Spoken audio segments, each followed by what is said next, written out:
শেষ হচ্ছে অস্ত্র জমা দেওয়ার সময়সীমা। মধ্যরাতে শুরু হবে যৌথ বাহিনীর সাঁড়াশি অভিযান। ছাড় পাবে না গডফাদাররা, জানালেন উপদেষ্টা।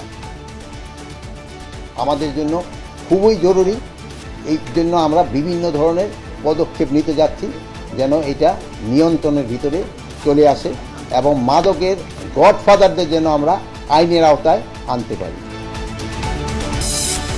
ব্যবসায়ী নেতা ও সম্পাদক পরিষদের সাথে প্রধান উপদেষ্টার আলাদা বৈঠক। শিল্প কারখানার নিরাপত্তা ও গণমাধ্যমের পূর্ণ স্বাধীনতার আহ্বান।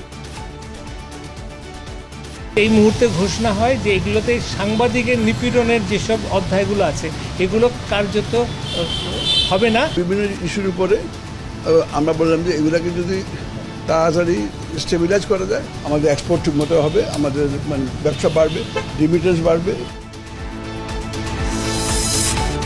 শিক্ষার্থীদের পক্ষে আন্দোলন করে জেলে যাওয়া 57 প্রবাসীকে মুক্তি দিল আমিরাত। প্রধান উপদেষ্টার অনুরোধেই সাজা মওকুফ, জানালেন প্রেস সচিব।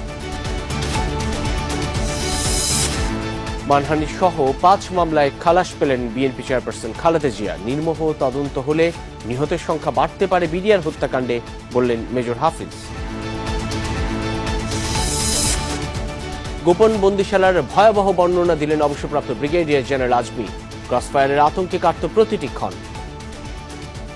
আমি আল্লাহ করতাম, আল্লাহ তুমি মজলুম ব্যক্তিদের সাহায্য করো, আল্লাহ তুমি তাদেরকে ধৈর্য সহকারে শক্তি দাও, তাদের পরিবারের প্রতি রহম করো আল্লাহ।